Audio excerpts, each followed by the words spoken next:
Hello, my name is Helen Dowling. This is my short video presentation on effective teaching practices for teaching the whole child. Holistic education is a philosophy that is based upon humanitarian principles of compassion and peace.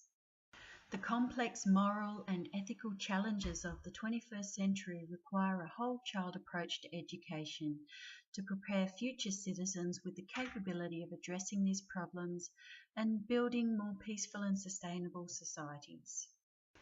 Student well-being in context of holistic education is concerned with the health and safety of students. If issues arise that threaten student safety and well-being, resilience to these issues is improved where a strong community bond is in place within the school. Issues such as positive behaviour management, bullying, child abuse, self-harm, physical and mental health issues need strong leadership with a strategy of early intervention and targeted support to those involved. We live under a legacy of bureaucratic thought which creates a significant barrier to maintaining the happiness and well-being of students as the primary objective in schools in favour of the pursuit of efficiency. To change this, staff and students can become empowered with knowledge on how to implement systems that have been put in place to protect their safety and well-being. Pastoral care in schools has been traditionally viewed as a separate set of extracurricular activities offered to students by staff with particular roles or pastors from church or religious communities, with a view to supporting students with emotional and spiritual needs. However, over the past 2 decades, a shift has intensified a whole school and integrated approach to pastoral care that supports the holistic development of students as they learn. There is a natural tendency of teachers to segment learning into separate cognitive, emotional, or physical functions. However, it is more important to view learning as an active, dynamic, and multimodal process where all domains of development must become integrated and all play equally important roles. School connectedness is of central importance to the objectives of the pastoral care approach. Evidence suggests that without adequate emotional support, students and staff are more at risk of developing mental health and well-being issues.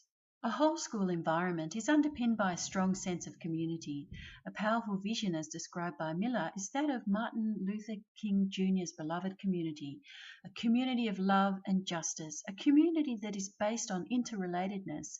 King believed the way to realise the beloved community was through non-violence. Evidence suggests that small schools that demonstrate a strong community ethos are more effective at promoting academic, social and emotional development than their larger counterparts. Similar evidence suggests that smaller class sizes are more effective for the same reason.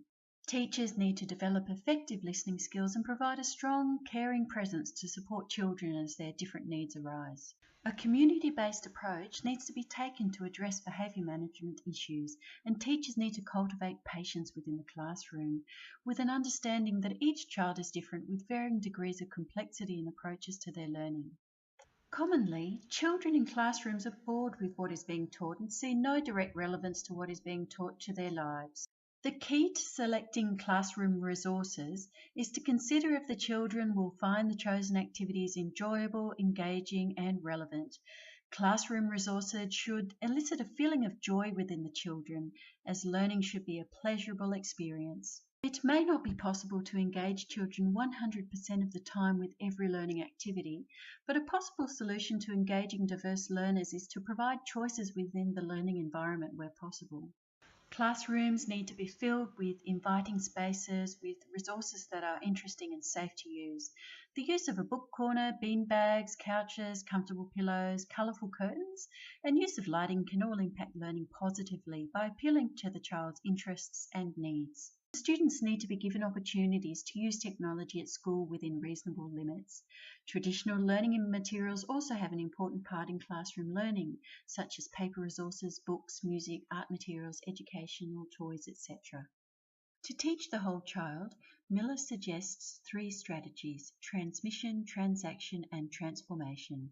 The transmission position is concerned with transmitting facts, skills, and values to students. This approach takes a sequential approach to learning.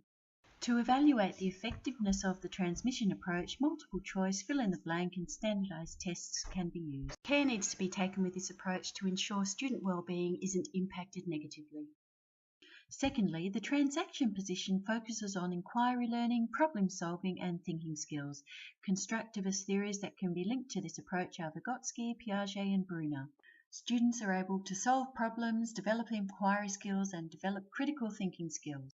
Students can be observed or interviewed for evidence of learning, or teachers could implement rubrics. Thirdly, the transformation position views everything as interconnected and aims to teach wisdom, compassion, and a sense of purpose in one's life. Steiner and Montessori are famous for this approach.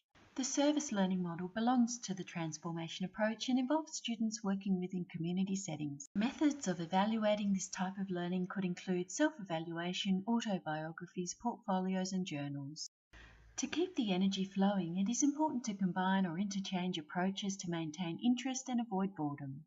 Appreciation needs to be given to the individual differences between students, including temperament, personality, learning styles, and cultural differences when implementing learning theories.